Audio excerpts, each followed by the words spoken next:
This show is presented by Luvi. കമേഴ്ഷ്യലായിട്ട് ഞാൻ ചെയ്തിട്ടുള്ള 27,000 commercial ചെയ്തിട്ടുണ്ട്. ഇപ്പോൾ 27,000 കഴിഞ്ഞു. എനിക്ക് അത് കഴിഞ്ഞ് നമ്പേഴ്സ് ഓർമ്മയില്ല. കുഞ്ഞുമോളടുത്ത് ചോദിച്ചപ്പം ഷീ വാസ് ഓൾസോ ഹാപ്പി.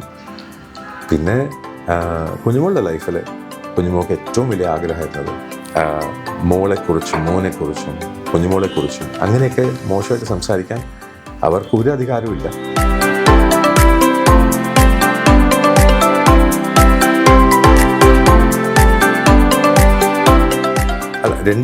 രണ്ട് അമ്മമാരുടെ കാര്യമാണ്. അതിൽ ഒരു ലേഡി അവർക്ക് പോസ്റ്റ്മോർട്ടം സിൻഡ്രോം ആയിരുന്നു. അപ്പോൾ കുഞ്ഞിൻ്റെ ജീവൻ അപകടമാവും എന്ന് പറഞ്ഞിട്ടാണ് അവർ രണ്ടുപേരും കൂടെ വന്നത്. Malabar gold beauty meats quality എന്നായിരുന്നു. അതിനുശേഷം Malabar gold celebrate the beauty of life. അങ്ങനെ കുറെ യൂട്യൂബ് വീഡിയോസ് ഒക്കെ വരുന്നു, കുറെ ഗോസിപ്പുകൾ. ഒരു മിനിമം 6 ഡിവോഴ്സെങ്കിലും ആൾക്കാർ പറഞ്ഞിട്ടുണ്ടാവും. അതിനുശേഷം അഖണ്ഡ ഇറങ്ങിയപ്പം അഖണ്ഡ 1ഉം അഖണ്ഡ 2ഉം ആൾക്കാർ സ്വീകരിച്ചത് വേറെ രീതിയിലാണ്. അപ്പോൾ അതിലൊക്കെ വർക്ക് ചെയ്യുമ്പോൾ അതുപോലെ ആവണമെന്നില്ല ഞാൻ അഭിനയിക്കുന്ന വേറൊരു ചെറിയൊരു സിനിമ. കാരണം ഞങ്ങൾ അങ്ങനെ ആരെയും ചോദിക്കാൻ പോയിട്ടില്ല, ഞങ്ങളാരെയും ഹാം ചെയ്യാൻ വേണ്ടിയിട്ടൊന്നും പറയുന്നില്ല. I don't have any complaint against anyone. I'm not saying ചെയ്യരുത് എന്ന് പറയുന്നതിനേക്കാൾ ചെയ്യുന്നത് ശരിയാണോ എന്ന് ചിന്തിച്ചിട്ട് മാത്രം ചെയ്യുക. ഏത് കാര്യം ചെയ്താൽ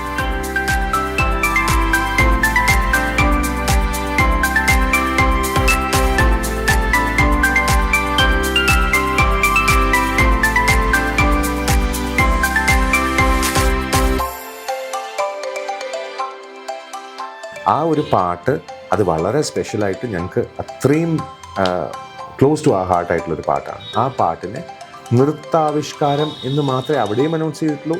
അത് പഠിച്ചതും അങ്ങനെ തന്നെയാണ്, അവതരിപ്പിച്ചതും അങ്ങനെയാണ്. പക്ഷെ അതിനെ ആൾക്കാർക്ക് ഒരു ചീപ്പ് പബ്ലിസിറ്റിക്ക് വേണ്ടിയിട്ട് അതിൻ്റെ പാട്ട് മാറ്റി.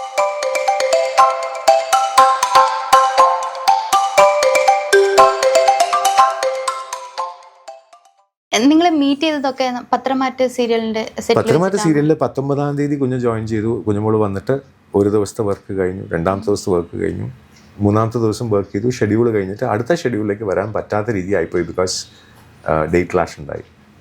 അപ്പോൾ ആ 3 ദിവസം മാത്രമേ ഞങ്ങൾ കണ്ടിട്ടുള്ളൂ. അതിന് മുന്നേ ഞങ്ങൾ തമ്മിൽ കണ്ടിട്ടില്ല. ആ 3 ദിവസത്തെ പരിചയമുള്ളൂ. അതും ഈ ആൾക്കാർ പറയുന്ന പോലെ ഈ കിളവിനെ പ്രണയിക്കുന്നൊരു തെറ്റല്ല. എന്നെക്കാളും സീനിയറായിട്ടുള്ള ലാലേട്ടനും അതൊക്കെ പറയാറുണ്ട്. ഞാൻ അത് കോപ്പി ചെയ്ത് പറയാറ്. ബട്ട് ഐ എം സെയിങ് ഒരു സോഷ്യൽ റെസ്പോൺസിബിലിറ്റി എൻ്റെ ഫാമിലിയിലേക്ക് കുഞ്ഞുമോളെ പോലെ ഒരു നല്ല പെൺകുട്ടിയെ കൊണ്ടുവരിക, പ്ലസ് അവരുടെ ഫാമിലിക്ക് ഒരു താങ്ങും തണലുമായിട്ട് നിൽക്കാൻ സാധിക്കുക, ഇതെല്ലാം എൻ്റെ ശരികളായിരിക്കണം. അത്രയേ ഉള്ളൂ. നാട്ടുകാരോട് ഞാൻ ചോദിക്കേണ്ട കാര്യമില്ല. പിന്നെ ആൾക്കാർ സ്പെസിഫിക് ആയിട്ട് പറയാറുണ്ട്, നാണമില്ലല്ലോ ഇതെല്ലാം കൊണ്ടുവന്ന് ഇവിടെ കാണിക്കാൻ. ഞാൻ ഒരു വൃത്തികളും കാണിച്ചിട്ടില്ല. പൂർണ്ണമായിട്ട് എനിക്ക് ധൈര്യമായിട്ട് പറയാൻ പറ്റും. മഹാവൃത്തികളായിട്ട് കാണിക്കുന്ന ഓരോ ആൾക്കാരെ സപ്പോർട്ട് ചെയ്യാനും വാ വണ്ടർഫുൾ ബ്യൂട്ടിഫുൾ എന്നൊക്കെ പറയുന്ന ഇതേ ആൾക്കാർ തന്നെയല്ലേ എന്നെ ചീത്ത വിളിക്കുന്നത്. അവർക്ക് അതൊന്നും കാണാം, അസഭ്യം കാണുന്നതിൽ പ്രശ്നമില്ല. എന്താണോ കാണിക്കാൻ പാടില്ലാത്തത് അത് മാത്രം കാണിച്ച് പൈസ ഉണ്ടാക്കുന്ന ആൾക്കാർ പ്രശ്നമില്ല. പക്ഷേ ഞങ്ങളെ കണ്ടു കഴിഞ്ഞാൽ ചൊറി വരുന്ന ആൾക്കാർക്ക് ദേ നീഡ് ട്രീറ്റ്മെൻറ്റ്. കാരണം ഞങ്ങൾ അങ്ങനെ ആരെയും ദ്രോഹിക്കാൻ പോയിട്ടില്ല, ഞങ്ങളാരെയും ഹാം ചെയ്യാൻ വേണ്ടിയിട്ടൊന്നും പറയുന്നില്ല. I don't have any complaint against anyone. അങ്ങനെ ഉണ്ടെന്നുണ്ടെങ്കിൽ ഞാനത് പറഞ്ഞിട്ടുണ്ടാവും. അത് അപ്പോൾ തന്നെ ഞാൻ വിടുകയും ചെയ്യും. അപ്പോൾ അതുകൊണ്ട് for me my mind is clear. അച്ഛൻ ഇപ്പം മക്കളടുത്തൊക്കെ ചേച്ചി ഒരു വിവാഹത്തിൻ്റെ കാര്യമൊക്കെ പറയുമ്പോഴത്തേക്കും മക്കളുടെയൊക്കെ ഒരു റെസ്പോൺസ് എങ്ങനെയായിരുന്നു? അവർ ഭയങ്കര ഓക്കെ ആയിരുന്നോ? ചേട്ടനുമായിട്ട് നേരത്തെ ഒരു കണക്ഷൻ അവർക്കുണ്ടായിരുന്നു? ഇല്ല, അങ്ങനെയല്ല. ഈ 3 ദിവസം കണ്ടതിന് ശേഷം അടുത്ത ഷെഡ്യൂളിന് മുന്നേ അനിയത്തി സംസാരിച്ചു. ഞാനിങ്ങനെയാണ്, ഓക്കെ ശരി കല്യാണം കഴിക്കാം എന്ന് പറഞ്ഞപ്പം ആദ്യം മകളോട് ചോദിച്ചു. മകൾ ഓക്കെ പറഞ്ഞു. അവർ സമ്മതിച്ചു കഴിഞ്ഞാൽ എന്ന് തന്നെയാണ് ഞങ്ങൾ ഇത് ചെയ്തിരുന്നത്. പിന്നെ ഫാമിലിയും സമ്മതിക്കണം. അപ്പം അങ്ങനെ കുഞ്ഞുമോളെ ഇവിടെ വീട്ടിൽ കൊണ്ടുവന്നു. അപ്പോൾ അച്ഛനും അമ്മയും കണ്ടു, ദേ അപ്രൂവ്ഡ്. ഞങ്ങൾ കണ്ണൂർ പോയി, അവിടെ അമ്മയുടെ അടുത്ത് സംസാരിച്ചു, ചേട്ടൻ്റെ അടുത്ത് സംസാരിച്ചു, ഫാമിലിയായിട്ടൊക്കെ മീറ്റ് ചെയ്തു. അവരും ഒക്കെ പറഞ്ഞു. എല്ലാവരുടെയും കൺസെൻറ്റോടുകൂടി തന്നെയാണ് ഉണ്ടായിട്ടുള്ളത്. മക്കൾ ദേ വർ ഹാപ്പി. ബിക്കോസ് അത് കഴിഞ്ഞിട്ട് ഞങ്ങളൊരു നമ്മുടെ ലുലുവിൻ്റെ അടുത്തൊരു ഗ്രൗണ്ട് ഫ്ലോറിലൊരു എക്സിബിഷൻ ഞങ്ങൾ ചേർന്ന് പോയിരുന്നു. Just to meet and understand. They happy. എനിക്ക് എൻ്റെ പൊന്നുമക്കൾ അവരെ. മക്കൾക്ക് ഇപ്പോഴത്തെ ഒരു സൊസൈറ്റിയുടെ ഒരു സിറ്റുവേഷൻ വെച്ച് ചില മക്കൾക്ക് കൊടുക്കുന്ന ഏറ്റവും വലിയൊരു അഡ്വൈസ് എന്താണ്? എൻ്റെ മക്കൾക്കോ എല്ലാവർക്കും ചേട്ടൻ്റെ മക്കൾക്ക് തന്നെ പിന്നെ ആ ഏജിലുള്ള ഒരു മക്കൾക്കാണെങ്കിലും ഏജിലുള്ളതെന്ന് പറഞ്ഞു കഴിഞ്ഞാൽ വഴിതെറ്റി പോകാൻ ചാൻസസ് വളരെ അധികമാണ്. നമ്മൾ ഇന്ന് വാട്ട് എവർ വി ഡു അതിൻ്റെ എഫക്റ്റ് ജീവിതകാലം മുഴുവനും നമ്മൾ ക്യാരി ചെയ്യേണ്ടി വരും. അത് ഇക്കാലത്തെ കുട്ടികൾക്ക് പറഞ്ഞ് മനസ്സിലാക്കാമെന്ന് പറഞ്ഞാൽ പല കൊച്ചുകുട്ടികളും എൻ്റെ അടുത്ത് പേഷ്യൻസായിട്ട് വരാറുണ്ട്. അവരോടും ഞാൻ പറയാറുള്ളൊരു കാര്യമുള്ളൂ, ഇന്ന് ചെയ്യുന്നതിൻ്റെ റിപ്പർക്കഷനാണ് നമ്മുടെ ബാക്കി life. What we do today will be the foundation four tomorrow. അപ്പോൾ അത് പ്രോപ്പറായിട്ട് ചെയ്യണമെന്നേ ഉള്ളൂ. അത് ശരി തെറ്റ് എന്നല്ല ഞാൻ പറയുന്നത്. ഇപ്പോൾ മൊബൈൽ കാണരുത്, മൊബൈലല്ലേ ഞാൻ പഠിക്കുന്നത്, സത്യമാണ്. അല്ലെങ്കിൽ ടി വി കാണും, അങ്ങനെയൊന്നുമില്ല. ഐ എം നോട്ട് സെയിങ് ചെയ്യരുത് എന്ന് പറയുന്നതിനേക്കാളും ചെയ്യുന്നത് ശരിയാണോ എന്ന് ചിന്തിച്ചിട്ട് മാത്രം ചെയ്യുക, ഏത് കാര്യം ചെയ്താലും. പിന്നെ എൻ്റെ മക്കൾ, അത് എൻ്റെ മുത്തും ദേവയാണെങ്കിലും മായയും ദേവാനന്ദും എൻ്റെ മക്കൾ, അതല്ലാതെ എൻ്റെ മക്കൾ എന്ന് പറയുന്ന എനിക്ക് കുറേയധികം ആൾക്കാരുണ്ട്. ഞാനൊരിക്കൽ നിയോ സ്കൂളിൻ്റെ ഫങ്ഷനിൽ ഞാനൊരിക്കൽ പറയുണ്ടായി, ഏറ്റവും ധനികനായ അച്ഛൻ ഞാനായിരിക്കും. എനിക്ക് 4500ഓളം സ്റ്റുഡൻസ്, ഇന്ന് 6000ഓളം സ്റ്റുഡൻസ് ഉണ്ട്. പിന്നെ എനിക്ക് വളരെ ഹൃദയത്തിനോട് ചേർന്ന് എൻ്റെ മക്കളുണ്ട്. സോ ഐ വുഡ് സേ എല്ലാ മക്കളോടും എനിക്ക് പറയാനുള്ളത്, എന്നും ഹാപ്പി ആയിട്ടിരിക്കാൻ ശ്രമിക്കുക, നല്ല കാര്യങ്ങൾ ചെയ്യുക. ചെയ്തു കഴിഞ്ഞാൽ tomorrow you can remember that and be happy about it. ചേട്ടൻ ഒരു ഇൻ്റർവ്യൂവിൽ റീസെൻ്റ് ആയിട്ടുള്ള ഒരു ഇൻ്റർവ്യൂ പറഞ്ഞിട്ടുണ്ടായിരുന്നു, ചേട്ടൻ്റെ മുന്നത്തെ ലൈഫ് ഭയങ്കര സ്ട്രഗിൾ ചെയ്തിട്ട് ഒരുപാട് ചേട്ടൻ അതിൽ നിന്ന് സഫർ ചെയ്ത് അങ്ങനെ ഓവർകം ചെയ്ത ഒരു റിലേഷൻഷിപ്പ് ആയിരുന്നു എന്ന് പറഞ്ഞിട്ടുണ്ടായിരുന്നു. സോ ചേട്ടൻ ഈ പഠിച്ച ഒരു തെറാപ്പിയൊക്കെ ചെയ്യുന്ന ഒരാളെന്ന നിലയിൽ അത് ചേട്ടനെ എന്തോരം ഹെൽപ്പ് ചെയ്തിട്ടുണ്ട്? തെറാപ്പി ഹെൽപ്പ് ചെയ്തിട്ടുണ്ടോ? തെറാപ്പി തീർച്ചയായിട്ടും എന്നെ ഹെൽപ്പ് ചെയ്തിട്ടുണ്ട്. Because it helps me understand. Therapy മാത്രമല്ല, ഓരോ ദിവസവും ഞാൻ പഠിക്കുന്ന കാര്യങ്ങൾ എൻ്റെ ലൈഫിൽ ബെറ്റർ ആക്കിയിട്ടേ ഉള്ളൂ. ഭഗവത്ഗീത അതിനെ ഇംഗ്ലീഷിലേക്ക് പോയി ലിറിക്കൽ ട്രാൻസ്ലേഷൻ ചെയ്യുന്ന ആ ബുക്ക് വരാൻ പോകുന്നതേ ഉള്ളൂ. അപ്പോൾ അതിൻ്റെ വർക്ക് ചെയ്യുന്ന സമയത്ത് ഭഗവത്ഗീത എന്താണെന്ന് അറിഞ്ഞപ്പോൾ ദാറ്റ് ഹസ് ഹെൽപ്പ് മീ. അല്ലാതെ തെറപ്പി പഠിച്ച ഓരോ കാര്യങ്ങളിലും മനസ്സെങ്ങനെയാണ് വർക്ക് ചെയ്യുന്നതെന്ന് that also help me. Voice ഓവേഴ്സിൽ ബ്രീതിങ് എങ്ങനെ ഹെൽപ്പ് ചെയ്യുന്നതെന്നുള്ളത് ദാറ്റ് ഹസ് ഹെൽപ്പ് മീ. അപ്പോൾ എല്ലാം ഹെൽപ്പ് ചെയ്യുക തന്നെ ചെയ്യും. കാരണം ഒരു കാര്യം പോലും, നമ്മൾ പഠിക്കുന്ന ഒരു കാര്യം പോലും ലൈഫിൽ വേസ്റ്റ് ആയിട്ടില്ല ഇതുവരെ. എന്നോ ഒരു സമയത്ത് എൻ്റെ ഒരു സ്റ്റുഡൻ്റാണ് നിവി എന്നാ പേര്. അപ്പോൾ നിവിയുടെ അച്ഛൻ ആൻഡമാൻ നിക്കോബാറിൽ വർക്ക് ചെയ്തതാണ്. അപ്പം ഞാൻ ആ തമിഴ് റേഡിയോൻ്റെ വർക്ക് ചെയ്യുന്ന സമയത്താണ് നിവി ഉണ്ടായിരുന്നത്. നിവിയുടെ അച്ഛൻ നിക്കോബാറി ഭാഷയിൽ ഒരു വരി, അപ്പോൾ ദ ലൈൻ വാസ് സിൻ ലാമയ ഇഹിയ റോഖറോ ഹമാങ്റോ റേഡിയോ ഹലോ. അപ്പോൾ ഈ ഭാഷ നിക്കോബാറി ഭാഷയാണെന്നും ആ ലൈൻ അന്ന് പഠിപ്പിച്ചതും എനിക്കിപ്പോൾ ഒരു വേറൊരു ലാംഗ്വേജായിട്ട് എനിക്ക് പറയാൻ പറ്റും. അജിത് അരവിന്ദ് എന്ന് പറഞ്ഞിട്ട് എൻ്റെ ഒരു വളരെ ക്ലോസ് ഫ്രണ്ട് ശ്രീലങ്കയിലുണ്ട്.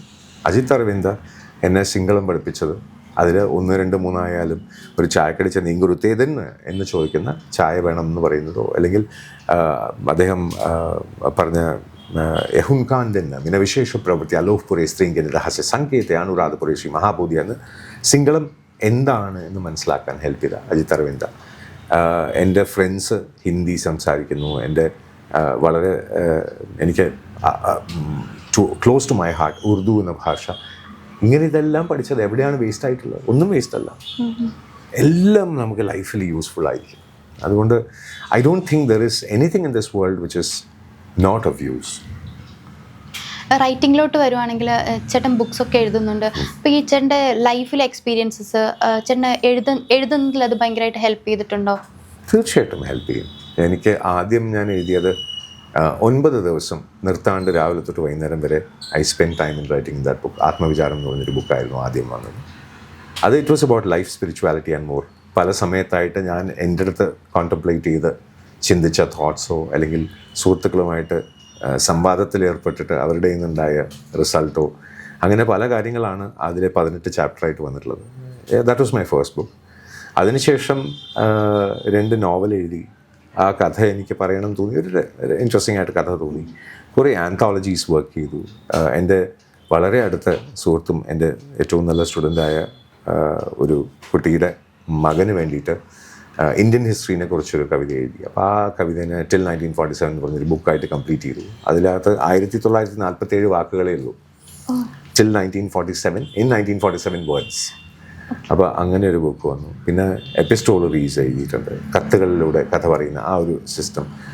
ഗുരുദക്ഷിണ എന്ന് പറഞ്ഞിട്ടൊരു ഹിന്ദി ബുക്കിനകത്ത് ആന്തോളജി വർക്ക് ചെയ്തിട്ടുണ്ട്. സാഗാസ് ഓഫ് ഡെസ്റ്റിനി എന്ന് പറഞ്ഞ ഒരു book, illusions of being normal, പിന്നെ all you need is love, all you need is hug, smiles and moments volume 1, 2, 3, 4, 5, പിന്നെ മൗനപ്പോർവയിൽ മനത്, നവീന നാൺമണി കടികൈകൾ. ഇപ്പോൾ 100ാമത്തെ പുസ്തകം ഇപ്പോൾ എഴുതിക്കൊണ്ടിരിക്കുന്നു. To cut the long story short എന്ന് പറഞ്ഞിട്ട് 100ാമത്തെ പുസ്തകം ഇപ്പോൾ എഴുതിക്കൊണ്ടിരിക്കുന്നു. സോ കഥയുണ്ട്, കവിതയുണ്ട്, ഓക്റ്ററ്റ് ഉണ്ട്, എപ്പിസ്റ്റോളറി ഉണ്ട്, സോണറ്റ്സ് ഉണ്ട്, എല്ലാം ഉണ്ട്.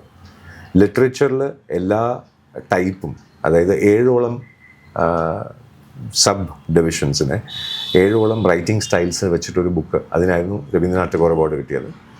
സോ ലിറ്ററേച്ചറിന് അങ്ങനെ ഒരു അവാർഡ് കിട്ടിയതിൽ ഒത്തിരി സന്തോഷമുണ്ട്, എസ്പെഷ്യലി ഗുരുദേവിൻ്റെ പേരിലുള്ളൊരു അവാർഡ് കിട്ടിയത്. അപ്പോൾ അത് ദാറ്റ് കണ്ടെയ്ൻസ് 7 ഡിഫറെൻറ്റ് കൈൻഡ്സ്. ഇപ്പോൾ റെയിൻബോ ഓഫ് ലിറ്ററേച്ചർ എന്ന് തന്നെയാണ് ഞാൻ അതിനെ പറയാറ്. അതിനകത്ത് നോവലുണ്ട്, ഷോർട്ട് സ്റ്റോറി ഉണ്ട്, മൈക്രോ ടെയിലുണ്ട്, കവിതകളുണ്ട്, അതിൽ ഓക്റ്ററ്റ്സും സോണറ്റ്സും ഷോർട്ട് പോംസും, അതുകൂടാതെ ഹൈക്കു ഉണ്ട്, എപ്പിസ്റ്റോളറി ഉണ്ട്, ആർട്ടിക്കിൾസ് ഉണ്ട്.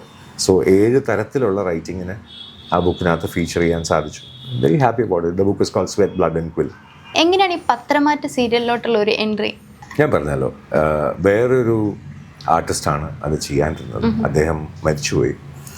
അപ്പോൾ ഒരു റീപ്ലേസ്മെൻ്റ് ആയിട്ട് ഈ ക്യാരക്ടർ ചെയ്യുമെന്ന് ചോദിച്ച് ഉണ്ണി എന്നെ വിളിക്കായിരുന്നു, ഉണ്ണി പേരൂർ എന്നെ വിളിക്കായിരുന്നു. എനിക്കത് സന്തോഷമായിട്ടേ തോന്നിയിട്ടുള്ളൂ. ഞാൻ പറഞ്ഞു 75 വയസ്സായ ക്യാരക്ടറോ ചെയ്യാം, നോ പ്രോബ്ലം. അങ്ങനെ ഒരു ഏപ്രിൽ 5-ാം തീയതി തുടങ്ങിയ ആ ഒരു വർക്ക് ഇപ്പോഴും കണ്ടിന്യൂ ചെയ്യുന്നു. 3 വർഷമാവുന്നു. 1000 എപ്പിസോഡ് എത്താറായി. I am very happy. ഇപ്പോൾ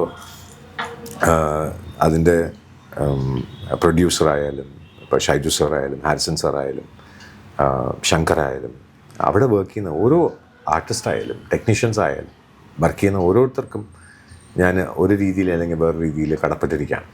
ബിക്കോസ് ഇത്രയും മാത്രം തൊലിയുള്ള എനിക്ക് മേക്കപ്പ് ചെയ്യുന്ന പുഞ്ചു ഉൾപ്പെടെ. അപ്പോൾ I am really indebted to everyone. അവരെല്ലാവരും കൂടെ ചേരുമ്പോഴാണ് പത്രമാറ്റമുള്ളത്. കാരണം ഇപ്പോൾ ഷൈജു സാറോ ഹാരിസൺ സാറോ ശങ്കറോ ഇല്ലെങ്കിൽ ആര് ഡയറക്റ്റ് ചെയ്യും എന്നുള്ള ആ ചിന്ത വരും. അതിലിപ്പോൾ ബിന്ദുമ എൻ്റെ വൈഫായിട്ട് അഭിനയിക്കുന്നത് അമ്മയെക്കാളും 1 വയസ്സ് പ്രായം കുറവാണ്. കട്ട് പറഞ്ഞു കഴിഞ്ഞാൽ പിന്നെ അമ്മയാണ്. അതുവരെ വസുന്ധര സുഖമല്ലേ എന്നൊക്കെ ആ ഒരു ലെവലാണ്. So that's A very different feeling. നമുക്ക് അവരുടെ മകനേക്കാളും 1 വയസ്സ് മൂപ്പുള്ള ആളാണ് ഞാൻ. അപ്പോൾ അവർ എൻ്റെ ഭാര്യയായിട്ട് അഭിനയിക്കുന്നു. It's a very different feeling. എനിക്ക് ഒത്തിരി സന്തോഷമുള്ളൊരു കാര്യമാണ്. ഇപ്പോൾ 1000 എപ്പിസോഡ് ആവാൻ പോകുന്നു. മൂർത്തി മുത്തശ്ശൻ ഇങ്ങനെ ചീത്ത വിളിച്ചുകൊണ്ട് പോയിക്കൊണ്ടിരിക്കുന്നു. ഇപ്പോൾ എവിടെയെങ്കിലൊക്കെ പോകുമ്പോൾ ആൾക്കാർ പറയും, എന്നാലും ആദർശൻ അടിക്കണ്ടായിരുന്നു. It shows how much they love the character. Very nice. ആ ക്യാരക്ടർ ഇപ്പോൾ ഒരു മെയിൻ റോൾ വഹിക്കുന്നുണ്ടല്ലോ എപ്പിസോഡ്സിൽ. ആ ക്യാരക്ടറിനെ ബേസ് ചെയ്ത് തന്നെ ആ ക്യാരക്ടർ ഒരു സ്റ്റോറി ലൈൻ തന്നെ ബിൽഡ് ചെയ്യുന്നുണ്ടല്ലോ. സോ ഇങ്ങനെ ഏജ് ആയിട്ടുള്ള ഒരു ക്യാരക്ടർ ചൂസ് ചെയ്തപ്പോഴത്തേക്കും ഇനി വരുന്ന ക്യാരക്ടേഴ്സ് അങ്ങനെ ആകുമോ, അങ്ങനെ ഒരു ഫിയർ ഫസ്റ്റ് തോന്നിയിട്ടുണ്ടായിരുന്നു? സ്റ്റീരിയോ ടൈപ്പിംഗ് അങ്ങനെ ആവുമോ?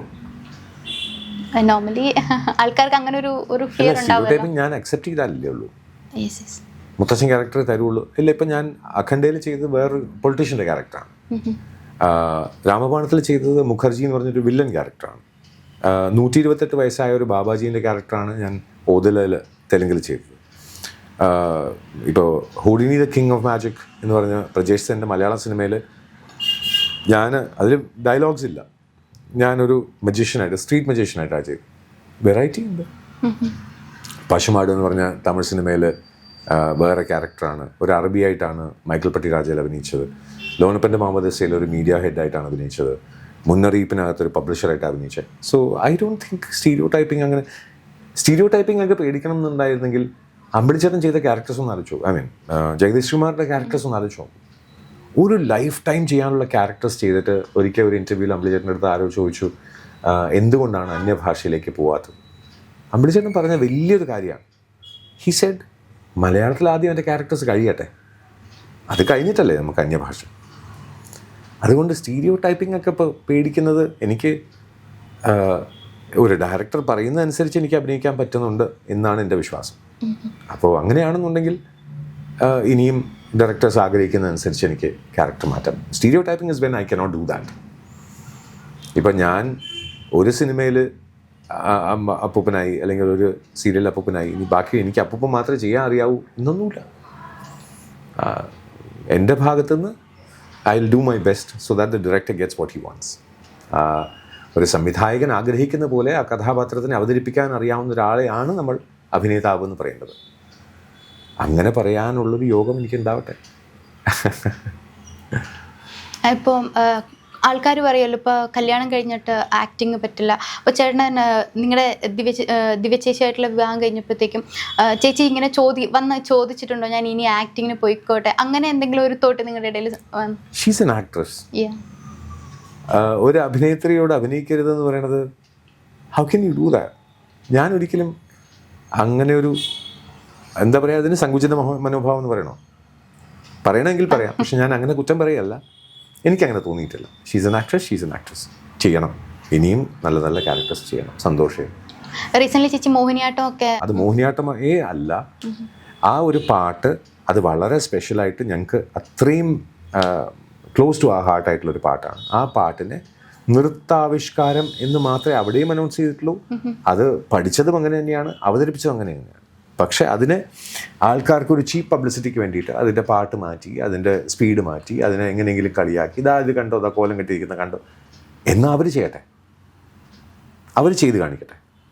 ഇപ്പോൾ സത്യഭാമ ടീച്ചർ പറഞ്ഞു അത് മോശമാണ് എന്ന് പറഞ്ഞു. അവിടെ ചെന്ന് കാര്യങ്ങൾ മുഴുവൻ പറഞ്ഞു കഴിഞ്ഞപ്പം ടീച്ചർക്ക് മനസ്സിലായി. അത് കഴിഞ്ഞ് അത് എൻ്റെ മക്കളെ പോലെയാണ് എന്ന് പറഞ്ഞ് അത് ആർക്കും കാണണ്ട. കാരണം അവർക്ക് ചീത്ത വിളിക്കുന്നതാണ് കാണേണ്ടത്. സത്യഭാമ ടീച്ചർ നല്ലത് പറഞ്ഞ് എന്തുകൊണ്ട് പറഞ്ഞില്ല? അപ്പോൾ നല്ലത് പറഞ്ഞത് ആർക്കും കേൾക്കണ്ട, ചീത്ത പറയുന്നത് മാത്രം എല്ലാവരും പബ്ലിസൈസ് ചെയ്യും. അത് ഒരു വൈകല്യമാണ്. നമ്മളിപ്പോൾ ഡിഫറെൻ്റ്ലി ഏബിൾഡ് എന്ന് പറഞ്ഞിട്ട് കുറേ ആൾക്കാരെ പറയുന്നു. മെൻ്റലി ഡിസേബിൾഡ് ആണ് ഇങ്ങനെ ചെയ്യുന്ന ആൾക്കാർ, കുറ്റം പറയുന്നവർ. വെറുതെ ആരെങ്കിലുമൊക്കെ എന്തായി കാണിച്ച് വെച്ചിരിക്കുന്നു, ഇങ്ങനെ അധികം മുഖം ഇങ്ങനെ കാണിക്കേണ്ട കാര്യമൊന്നുമില്ല. ദൈവം വിചാരിച്ചു കഴിഞ്ഞാൽ ഒരു സെക്കൻഡിൽ ആ അനക്കം എല്ലാം തീരും. നമ്മൾ കുറച്ച് സമയം നമ്മൾ ജീവിക്കുന്നത് ക്ലോസ് ടു ആ ഹാർട്ട് എന്തൊക്കെ ഡ്രീംസ് ഉണ്ടോ, ഹൃദയത്തിനോട് ചേർത്ത് വെക്കാനുള്ള നിമിഷങ്ങളെ നമുക്ക് അതിൻ്റെ പരിപൂർണതയിൽ എത്തിക്കാനുള്ളൊരു ശ്രമം നടത്തി കഴിഞ്ഞാൽ, ആ പരിപൂർണത എത്തണം എന്ന് ആഗ്രഹിച്ചു കഴിഞ്ഞാൽ നമ്മൾ സന്തോഷിക്കും, തീർച്ചയായിട്ടും സന്തോഷിക്കും. ചേട്ടൻ ഇപ്പം പെയിന്റിംഗ് കൂടെ ചെയ്യുന്നുണ്ടല്ലോ. ചേട്ടൻ പറഞ്ഞു ഞാൻ എൻ്റെ ആദ്യത്തെ പെയിന്റിംഗ് എക്സിബിഷൻ വെച്ചത് 9 വയസ്സിലാണ്.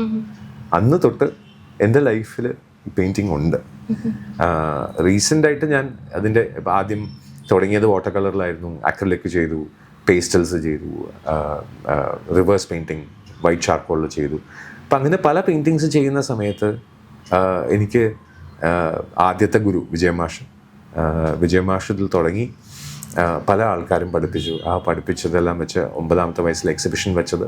അതവിടെ ആദർശ് സ്കൂൾ ഓഫ് ആർട്സ് കൊച്ചിയിൽ തമ്പുരാട്ടിയുടെ ഒരു സ്കൂളാണ്, അവിടെയാണ് പഠിച്ചത്. അതെല്ലാം കഴിഞ്ഞ് എനിക്ക് നല്ലൊരു ഗുരു, അത് എത്രത്തോളം എന്നെ മ്യൂറലിനോട് അടുപ്പിച്ചു എന്ന് ചോദിച്ചു കഴിഞ്ഞാൽ അതിന് അങ്ങനെ കയ്യും കണക്കൊന്നും പറയാൻ പറ്റില്ല. എന്നെ മ്യൂറൽ പഠിപ്പിച്ച ആ ഗുരുവിനോട് എനിക്കെന്നും കടപ്പാട് മാത്രമേ ഉള്ളൂ. ബിക്കോസ് അദ്ദേഹം അത്ര നന്നായിട്ട് അത് പഠിപ്പിച്ചു. ആൻഡ് ഇപ്പോഴും എന്നെക്കൊണ്ട് കിട്ടുന്ന സമയത്ത് ചെറുതായിട്ടൊക്കെ ചെയ്യാൻ ശ്രമിക്കുന്നുണ്ട്. കുറച്ചൊക്കെ ഇവിടെയൊക്കെ ഉണ്ട്. അപ്പോൾ അത് ചെയ്യാൻ പഠിപ്പിച്ചത് അത്ര നല്ല രീതിയിൽ തന്നെയാണ്. So I respect that. ചേട്ടന് ഒരുപാട് അവാർഡ്സ്, ഒരുപാട് റെക്കഗ്നിഷൻ. അപ്പോൾ എപ്പോഴെങ്കിലും ഒരു മോട്ടിവേഷനായിട്ട് ഫീൽ ചെയ്തിട്ടുണ്ട്, ഈ അവാർഡ്സ് ഒക്കെ കിട്ടുമ്പോൾ എനിക്ക് കുറച്ചും കൂടെ ചെയ്യണം, കുറച്ചുകൂടെ ബെറ്റർ ആയിട്ട് ഇനിയും കുറേ ചെയ്യണം, അങ്ങനെ ഒരു ഫീൽ ഈ അവാർഡ്സ് കിട്ടുമ്പോൾ? ഞാൻ പൊതുവേ ഒരു ഇൻ്റർവ്യൂവിലും പറയാത്ത, എക്സ്ക്ലൂസീവ് ആണെന്ന് വേണമെങ്കിൽ പറഞ്ഞോളൂ. അവാർഡിൻ്റെ വില മനസ്സിലായത് എനിക്ക് ഒത്തിരി ഇഷ്ടമായിരുന്നു. ആദ്യം best male joke, best show, media person of the year, അങ്ങനെ കുറേ അവാർഡ്സൊക്കെ കിട്ടി. ഒരിക്കൽ വീട്ടിൽ വർക്ക് ചെയ്യുന്ന ഒരു ഹെൽപ്പ്, അദ്ദേഹം ബൈ മിസ്റ്റേക്ക് വാക്യൂം ചെയ്യുന്ന സമയത്ത് എല്ലാം താഴെ വീണ് പൊട്ടി. 12 വർഷത്തെ അവാർഡ്സ് മുഴുവൻ വീണ് പൊട്ടി. അന്ന് മനസ്സിലായി ഇത്രയേ ഉള്ളൂ അവാർഡ്സ്, അത്രയേ ഉള്ളൂ അവാർഡ്സ്. പിന്നെ റെക്കഗ്നിഷൻ മോശം എന്നല്ല, കിട്ടുന്നതിന് എല്ലാത്തിനും അതിൻ്റേതായിട്ടുള്ള റെസ്പെക്റ്റ് ഉണ്ട്. So I keep them very close to my heart. പക്ഷേ അതാണ് അൾട്ടിമേറ്റ് എന്ന് ഒരിക്കലും ഞാൻ പറയില്ല. അൾട്ടിമേറ്റ് എന്ന് പറയുന്നത് അച്ഛൻ, അമ്മ, സഹോദരൻ, സഹോദരി, ഭാര്യ, കുട്ടികൾ, അവരുടെ മനസ്സിനകത്ത് നമ്മളൊരു വിഷമമായി തീരരുത്. അതായിരിക്കാം ഏറ്റവും വലിയ കാര്യം. എൻ്റെ അച്ഛൻ്റെ കണ്ണിൽ കണ്ടൊരു തിളക്കം, അതായത് ഒരു സിനിമ കാണാൻ പോയ സമയത്ത് ഒരു ഇൻ്റർവ്യൂവിനെ കുറിച്ച് ഒരാൾ വന്ന് സംസാരിച്ചിരുന്നു. അപ്പോൾ തിയേറ്റർ തുറന്നപ്പോൾ ഞാൻ പറഞ്ഞു സിനിമ തുടങ്ങാറായി, അച്ഛനുണ്ട്. അപ്പോൾ അദ്ദേഹത്തിൻ്റെ പേര് മിസ്റ്റർ നമ്പ്യാർ. അദ്ദേഹം സഡനായിട്ട് ഇങ്ങനെ തിരിഞ്ഞിട്ട് അച്ഛനെ ഷെയ്ക്കാൻ കൊടുത്ത് പറഞ്ഞു, ക്രിസ്ത്യൻ്റെ അച്ഛനാണോ? അപ്പം അച്ഛൻ്റെ കണ്ണിൽ കണ്ട ഒരു തിളക്കം, ആ തിളക്കമാണ് the biggest award I can get. അത് ആർക്കും മോഷ്ടിക്കാൻ പറ്റില്ല. കാരണം അത് അച്ഛൻ്റെ കണ്ണിലെ തിളക്കമാണ്. അതെങ്ങനെ ഞാൻ പ്രിസർവ് ചെയ്യും? അതെൻ്റെ മനസ്സിലാണ്. അപ്പോൾ അതുകൊണ്ട് വിത്ത് ഡ്യൂ റെസ്പെക്റ്റ്, ഇപ്പോൾ ബെസ്റ്റ് ആക്ടർ അവാർഡ് കിട്ടിയിട്ടുണ്ട്, ബെസ്റ്റ് റേഡിയോ പേഴ്സൺ എന്നുള്ള അവാർഡ് കിട്ടിയിട്ടുണ്ട്, പല രീതിയിലുള്ള അവാർഡ്സ് കിട്ടിയിട്ടുണ്ട്. കിട്ടിയാൽ സന്തോഷം, കിട്ടിയില്ലെങ്കിൽ വിഷമമില്ല എന്നുള്ള ഭഗവത്ഗീത പറയുന്ന സമചിത്തമായ ഒരു ഭാവം. കിട്ടിയ റെക്കഗ്നേഷൻസിന് എല്ലാത്തിനും നന്ദിയുണ്ട്. I am very indebted to every person who recognised whatever I did. Recognise ചെയ്യാത്തവരുണ്ട്, അവരോടും വിരോധമൊന്നുമില്ല. So awards, they are a responsibility that you carry it forward. നമ്മൾ അതനുസരിച്ച് മുന്നോട്ട് പോകണം. അപ്പം അത് കിട്ടുന്നതിൽ സന്തോഷം, കിട്ടാത്തതിൽ ഒരു വിഷമവുമില്ല. ഇപ്പോഴത്തെ ഒരു കുട്ടികളുടെ ഒരു മൈൻഡ് എന്ന് പറഞ്ഞാൽ എന്തെങ്കിലും ഒരു ഫെയിലിയർ കഴിയുമ്പോഴത്തേക്കും ഭയങ്കര ഡൗൺ ആകുക, കുറേ പേര് സൂയിസൈഡൽ തോട്ട്സിലേക്ക് പോകുന്നു. അപ്പോൾ ഈ ഒരു കൾച്ചറൽ ചേഞ്ച്, ആ ഒരു ചേഞ്ചിന് എന്തെങ്കിലും ഒരു ബിഹൈൻഡ് ദ റീസൺ അങ്ങനെ എന്തെങ്കിലും ചേട്ടന് ഫീൽ ചെയ്തിട്ടുണ്ടോ? കുറേ റീസൺസ് ഉണ്ട്. എന്തുകൊണ്ടാണ് ഒരു ക്ലാസ്സിൽ, നമ്മൾ പഠിപ്പിക്കുന്ന ഒരു ക്ലാസ്സിൽ എന്തിനാണ് 40 minute? Why do we have 40 minutes? കാരണം കൊഠാരി കമ്മീഷൻ പറഞ്ഞത് 40 മിനിറ്റ് മാത്രമേ നമ്മുടെ അറ്റൻഷൻ സ്പാൻ ഉണ്ടാവുള്ളൂ എന്നാണ്. ഇന്ന് റീൽസിൽ 2 മിനിറ്റാണ് അറ്റൻഷൻ സ്പാൻ. അല്ലെങ്കിൽ 90 സെക്കൻഡ് കഴിയുമ്പോൾ നമ്മുടെ അറ്റൻഷൻ പോയി. അപ്പോൾ കുട്ടികളുടെ അറ്റൻഷൻ സ്പാൻ ഇല്ലാതെ ഇവരെങ്ങനെ പഠിക്കും? പഠിച്ചില്ല എന്നുണ്ടെങ്കിൽ എങ്ങനെ അത് അപ്ലൈ ചെയ്യും? ഫെയിലിയർ ഉണ്ടാവും. ഫെയിലിയർ ഫേസ് ചെയ്യാൻ പഠിപ്പിക്കുന്നുണ്ടോ? അച്ഛനമ്മമാർ നീ ഫസ്റ്റ് റാങ്ക് കിട്ടാവൂ, കിട്ടിയില്ലെങ്കിൽ നീ വീട്ടിൽ കയറണ്ട എന്നാണ് പറയുന്നത്. അപ്പോൾ അവരെന്ത് ചെയ്യും? കിട്ടിയില്ല, അപ്പോൾ അവർ സൂയിസൈഡിലെടുത്ത് തിങ്ക് ചെയ്യും. എല്ലാത്തിനെയും നമുക്ക് ഒരു ലൈഫേ ഉള്ളൂ എന്ന് പറഞ്ഞ് അക്സെപ്റ്റ് ചെയ്യാൻ റെഡിയാണെന്നുണ്ടെങ്കിൽ നമുക്ക് പ്രശ്നമില്ല. പക്ഷേ നമുക്ക് എല്ലാത്തിലും ഫസ്റ്റ് ആവണം. ചീറ്റ് കോഡ് വാങ്ങിച്ചു കൊടുക്കുന്ന, ഗെയിം ജയിക്കാൻ വേണ്ടിയിട്ട് ചീറ്റ് കോഡ് വാങ്ങിച്ചു കൊടുക്കുന്ന അച്ഛനമ്മമാരുണ്ട്. അവരെന്ത് പറയുന്നു അത് സാധിച്ചില്ലെങ്കിൽ ഇപ്പോൾ അവർ സൂയിസൈഡ് ചെയ്യുമെന്ന് പറഞ്ഞ് വരട്ടുന്ന മക്കളുണ്ട്. Society is learning wrong. അതിനെ തെറ്റ്, കുറ്റം എന്നൊക്കെ പറയുന്നതിനേക്കാളും നമ്മൾ തന്നെ ഒന്ന് ചിന്തിക്കേണ്ടിയിരിക്കുന്നു. How we bring up our children. അവർ തോൽക്കട്ടെ, കുഴപ്പമില്ല. അവർ ജയിച്ചാൽ ജയിക്കട്ടെ. അത് ജയിച്ചാൽ ഒത്തിരി സന്തോഷം, തോറ്റാൽ ഒരു കംപ്ലൈൻറ്റുമില്ല. ഇമ്പ്രൂവ് ചെയ്ത് നമുക്കതിന് എത്താൻ സാധിക്കണം. അത്രയേ ഉള്ളൂ. ഇപ്പോൾ സൊസൈറ്റിയിൽ ഭയങ്കര ഇൻസെക്യൂർഡ് ആയിട്ടുള്ള കുറേ ആൾക്കാരുണ്ടല്ലോ. ലുക്ക് വെച്ചിട്ടാണെങ്കിലും നമ്മുടെ സ്കിൽസ് വെച്ചിട്ടാണെങ്കിലും എനിക്കിങ്ങനെ കഴിവില്ല, ഭയങ്കര കമ്പാരിസൺ ആണ് ആൾക്കാർ. ഓക്കെ നോക്കൂ, അവരത് ചെയ്യുന്നു, അവരത്രയും ഹൈറ്റ്സിൽ പോകുന്നു, അവർ നല്ല ഫെയർ ആണ്. അങ്ങനെ ലുക്സിനെ വെച്ചിട്ടും സ്കിൽസിനെ വെച്ചിട്ടൊക്കെ ഭയങ്കര കമ്പാരിസണും ഭയങ്കര ഒരു കോംപ്ലക്സ് ഒക്കെ ഉള്ള ഒരു സൊസൈറ്റി ഉണ്ടല്ലോ. അപ്പം അങ്ങനെ ഒരു കോംപ്ലക്സ് ആയിട്ട് ഒന്നും ചെയ്യാൻ പറ്റാത്ത ആൾക്കാരോട് ചേട്ടൻ എന്താ പറയാൻ? 2 പേര് ഈ കമ്പയർ ചെയ്യുന്ന ഒരാളെ വിളിച്ചു വന്നിട്ട് ഫിംഗർ പ്രിന്റ് നോക്കാൻ പറയാം. രണ്ടും ഡിഫറെൻ്റ് അല്ലേ? ടങ് പ്രിന്റ് ഡിഫറെൻ്റ് ആണ്, വോയിസ് ഡിഫറെൻ്റ് ആണ്, എല്ലാം ഡിഫറെൻ്റ് ആണ്. നമുക്ക് ഈക്വൽ ആയിട്ടുള്ള സാധനങ്ങളല്ലേ കമ്പയർ ചെയ്യാൻ പറ്റും. നമ്മളെല്ലാവരും യുണീക്കാണ് എന്ന് മനസ്സിലാക്കി കഴിഞ്ഞാൽ ഒരു പ്രശ്നമില്ല. സ്റ്റീഫൻ ഹോക്കിങ്ങിനെ പോലത്തെ ഒരു മഹാനായ വ്യക്തി, അദ്ദേഹം പാരാപ്ലജിക് ആയിട്ട് ഒരു വീൽ ചെയറിൽ ഇരിക്കുമ്പോഴും കമ്പയർ ചെയ്തില്ല. He went on writing. Wilma Rudolph എന്ന് പറഞ്ഞ ഒരു ലേഡി 4-ാമത്തെ വയസ്സിൽ മെനിഞ്ചൈറ്റിസ് വന്ന് കാല് തളർന്നിരുന്നു എന്നുള്ള കാരണം കൊണ്ട് അവർ ലോകത്തിലെ ഏറ്റവും വേഗതയേറിയ വനിതയായി മാറാതിരിക്കാൻ ഒരു കാരണം ഉണ്ടായില്ല. She decided and she did it. അവരുടെ റെക്കോർഡ് ബ്രേക്ക് ചെയ്യാൻ വന്ന ജാക്കി ജോയ്ന കേഴ്സി, അവർക്ക് ക്യാൻസർ വന്നു, അത് സർവൈവ് ചെയ്തു എന്നുള്ളതൊന്നും അല്ല പ്രശ്നം. അവർക്ക് ജയിക്കണം, അല്ലെങ്കിൽ I need to prove that yes I can. അവരാരും കമ്പാരിസൺ ചെയ്തില്ല. കമ്പയർ ചെയ്യുന്ന ആൾക്കാർ ഒരിക്കലും മുന്നോട്ട് പോകാൻ പോകുന്നില്ല. കമ്പാരിസൻ്റെ ആവശ്യമില്ല. എനിക്കിത് ചെയ്യാൻ പറ്റി, ഞാൻ ചെയ്യുന്നു. എന്നെക്കൊണ്ട് ഇത്രേ പറ്റുള്ളൂ, ഞാൻ ചെയ്യുന്നു. മീൻ നീന്തുന്നു എന്ന് പറഞ്ഞിട്ട് കുരങ്ങ് നീന്താൻ ശ്രമിച്ചാൽ കുരങ്ങ് മരിക്കും. കുരങ്ങ് മരം കയറുന്നു എന്ന് പറഞ്ഞിട്ട് മീൻ മരം കയറാൻ ശ്രമിച്ചാലും മരിക്കും. Don't do that. Be your self. നമ്മളായിട്ട് നിൽക്കുകയാണെന്നുണ്ടെങ്കിൽ ഒരു പ്രശ്നമില്ലല്ലോ. ഇപ്പോൾ ഞാൻ ആലോചിക്കുകയാണ്, എൻ്റെ സുഹൃത്തുക്കളെ പോലെ ഞാൻ കോടികൾ ഉണ്ടാക്കിയില്ല, ഞാൻ ലക്ഷാധിപ്രഭുവായില്ല എന്നൊക്കെ പറഞ്ഞ് എനിക്ക് വേണമെങ്കിൽ കമ്പയർ ചെയ്യാം. അപ്പോൾ അവരെന്തായിരിക്കും ആലോചിക്കുക, ഓ അവനെപ്പോലെ എനിക്ക് ഇതുണ്ടാക്കാൻ പറ്റിയില്ല, യൂട്യൂബിൽ വൈറലായില്ല എന്നൊക്കെ വേണമെങ്കിൽ അവർക്കും വിചാരിക്കാം. ഈ കമ്പാരിസൺ നമ്മൾ ആരെയാണോ കമ്പയർ ചെയ്യുന്നത് അവരിങ്ങോട്ട് കമ്പയർ ചെയ്തുകൊണ്ടിരിക്കുകയായിരിക്കും. നമുക്കറിയില്ല എന്തിനാ അതിൻ്റെ പുറകെ പോകുന്നത്. എന്നെക്കൊണ്ട് ചെയ്യാൻ പറ്റണത് ഇതാണ്, ഞാൻ ചെയ്യാം, അത്രയേ ഉള്ളൂ. That's the spirit of living അല്ലേ? അത് ചെയ്താൽ മതി. ചേട്ടൻ ഇത്രയും വാല്യുബിൾ ആയിട്ടുള്ള ടൈം നമുക്ക് വേണ്ടി ഇത്രയും സ്പെൻഡ് ചെയ്തതിന് ഭയങ്കര താങ്ക്സ്. ഭയങ്കര സന്തോഷം. ഭയങ്കര വാല്യുബിൾ ആയിട്ടുള്ള ഒരു കോൺവെർസേഷൻ തന്നെയാണ്. ഒത്തിരി സന്തോഷം. ഒരു കാര്യം കൂടെ പറയാം. നമ്മുടെ മലയാള ഭാഷയ്ക്ക് അർത്ഥതലങ്ങളുണ്ട്, പല തലത്തിലാണ് അർത്ഥങ്ങളുള്ളത്. ഞാൻ പല ഇൻ്റർവ്യൂസിലും അത് പറഞ്ഞിട്ടുണ്ട്. അതിൽ ഈ വാക്കുകളുടെ അർത്ഥമാണ് നമ്മുടെ ജീവിതമായി മാറുന്നത്. ഇന്നിപ്പോൾ ഈ ഇൻ്റർവ്യൂ കേട്ടവർ ഒന്നുകൂടെ കേട്ട് നോക്കട്ടെ. കുഞ്ഞ് ഏറ്റവും കൂടുതൽ യൂസ് ചെയ്യുന്ന വാക്ക് ഭയങ്കരമാണ്. ഭയം അങ്കുരിപ്പിക്കുന്നത് എന്തോ, അതായത് പേടിപ്പിക്കുന്നത് എന്താണോ അതാണ് ഭയങ്കരം. അപ്പോൾ അവിടെ നല്ലത് എന്ന് പറയാൻ നമ്മൾ മറന്നു. പണ്ട് കാലത്ത് നല്ല മഴ, നല്ല വെയിൽ, നല്ല തലവേദന, നല്ല വയറ്റുവേദനയായിരുന്നു എല്ലാം. അന്നെല്ലാം നല്ലതായിരുന്നു.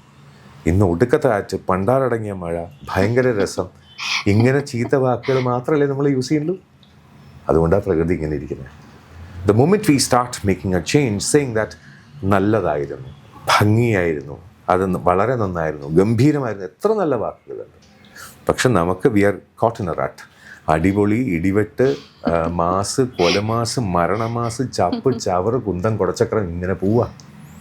അർത്ഥം പോലും അറിയാതെ എന്തെല്ലാവോ പറയും. ഒടുക്കത്തെ കാറ്റ്, ഇത് കഴിഞ്ഞാൽ ഇനി കാറ്റില്ലേ, എന്നാൽ കാറ്റ് ലീവ് എടുത്തോ, അല്ലെങ്കിൽ ഡിസ്മിസ് ചെയ്തോ, ഇങ്ങനെയൊക്കെ സംസാരിക്കണമെന്ന് മാറ്റിയിട്ട് നല്ല കാറ്റ്, നല്ല വെയിലായിരുന്നു എന്ന് പറഞ്ഞാലും ഓക്കെയാണ്.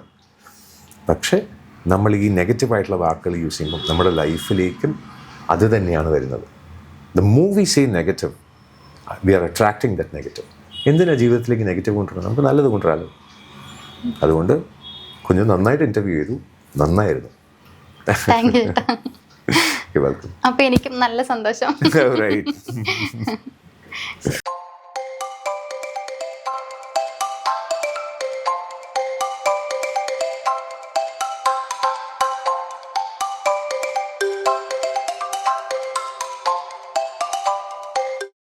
This show is presented by Luvi.